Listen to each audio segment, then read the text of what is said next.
Olá, eu espero que todos estejam bem. É com bastante alegria e satisfação que nós estamos aqui mais essa semana, dando continuidade aos nossos estudos, conhecendo a filosofia espírita com o estudo do Livro dos Espíritos.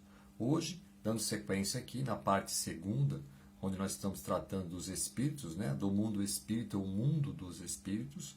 No capítulo 1 dos Espíritos tem a questão 128, onde Allan Kardec faz uma pergunta aos espíritos. Vamos ver como foi essa pergunta.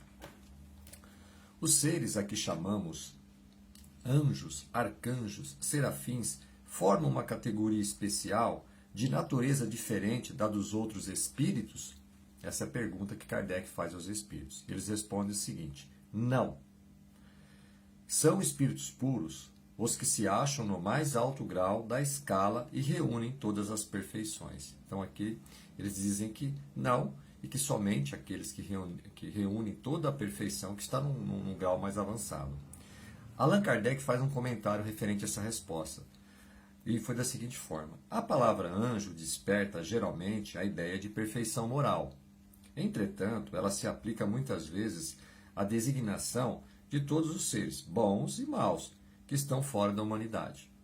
Disse o anjo bom e o anjo mau, o anjo de luz e o anjo das trevas. Neste caso, o termo é sinônimo de espírito ou de gênio. Tomamos-lo aqui na sua melhor acepção. E aqui Kardec encerra esse comentário.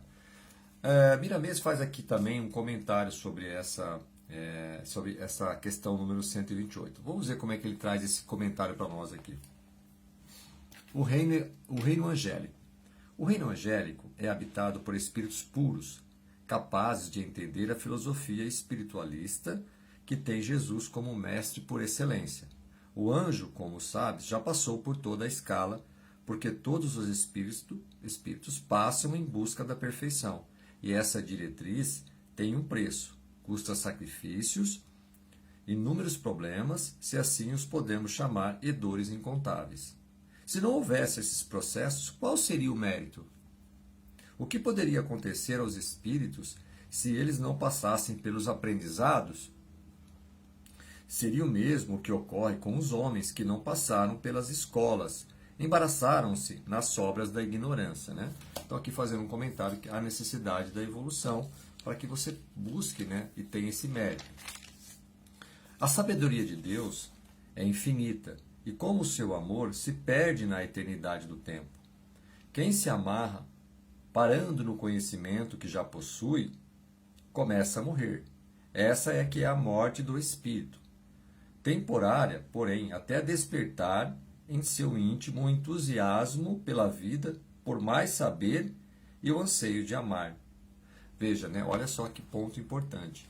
E ele termina dizendo o seguinte, anjos e demônios são todos nossos irmãos, que o tempo haverá de reunir em um só paraíso, cujas nesgas de felicidade se encontram dentro das consciências.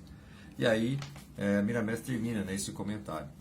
Bom, fazendo aqui um resumo, a verdade é que somos todos iguais. Deus, quando nos criou todos simples e ignorantes.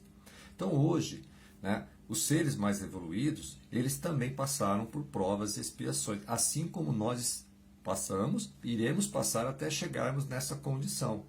Mas todos nós, todos os seres que já atingiram a perfeição, passaram também pelas provas, pelas dificuldades materiais, as dificuldades espirituais, e buscando essa sabedoria, buscando aumentar o conhecimento moral, o amor ao próximo, e a partir disso, sim, encontrando aí a sabedoria e a felicidade plena, mas temos muito ainda que percorrer para atingirmos esse grau. Então, Deus jamais nos trataria indiferente, Até porque, qual seria o mérito se Deus criasse espíritos perfeitos e espíritos imperfeitos? Qual seria o mérito daquele espírito se ele já fosse perfeito? Não teria mérito nenhum. O mérito está no esforço de cada um de nós a nos tornarmos seres humanos melhores e atingirmos esse grau de perfeição. Disse Jesus: vós sois deuses, poderão fazer tudo o que eu faço e muito mais. Então veja, Jesus também pronunciou isso. É claro que nós vamos buscar essa evolução, vamos buscar essa melhoria que deve estar conosco todos os dias até alcançarmos esta condição. E também ele diz, né, das ovelhas de meu pai nenhuma se perderá, que nos dá confiança em saber que, né, a divindade, né, a espiritualidade está sempre nos acompanhando, nos assistindo. Obviamente, que cabe também a nós fazermos a nossa parte, o nosso esforço, a vontade de aprender, a vontade de amar o próximo, de entender as coisas e como que a gente consegue ajudar as pessoas. Isso é um sentimento que vai crescendo, crescendo em nós, e vai nos ajudando, né, a passar por essas provas. E é bom que elas venham, né? Ou seja, as dificuldades, os obstáculos, eles precisam vir, porque como que nós encontraríamos o nosso mérito? Somente se passarmos pelas provas, assim como um aluno que passa de ano. Se ele não for provado, não se sabe se realmente ele está pronto, né, para seguir adiante. Esse também é o mérito de Deus, quando ele nos criou, né, criou-nos de forma simples e ignorantes.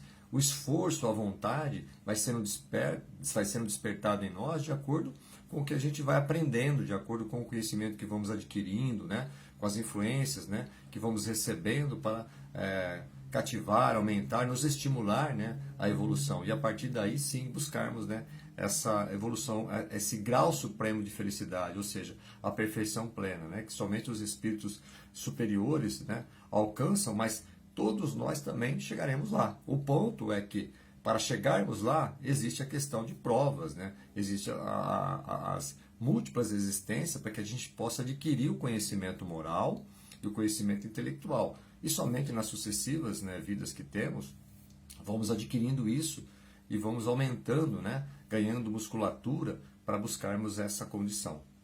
Este é o mérito e o direcionamento da luz divina que nos apoia, que nos ajuda, né? Então, sempre teremos uma nova oportunidade de buscarmos essa melhoria, de buscarmos esse entendimento e alcançarmos a perfeição. Mas Deus sempre nos criou todos iguais. A diferença é que o mérito, o esforço, né, aqueles que já estão mais adiantados, que já buscaram essa condição, que se encontram, né, em condições angelicais, são espíritos, né, que provavelmente, né, quando Deus os criou há muito mais tempo que muitos de nós, já avançaram, passaram por várias provas e expiações e já alcançaram essa condição. E também tem aqueles que aceleraram o processo, né, que tem esse entendimento que precisa se tornar melhor para buscar, e tem outros que às vezes tomam caminhos equivocados, escolhas erradas, e que levam tempo, porque aí você precisa dar um passo atrás, resgatar aqueles débitos, né, que a gente possa ter feito através de escolhas erradas. E a partir disso, recomeçarmos. Mas sempre teremos a oportunidade, né, e o apoio, o auxílio, né, da espiritualidade amiga, que nos ajuda e nos coloca novamente no caminho para continuarmos, né, o processo de desenvolvimento moral e intelectual. Ok? Eu agradeço mais uma vez o tempo e até a próxima semana, se Deus quiser.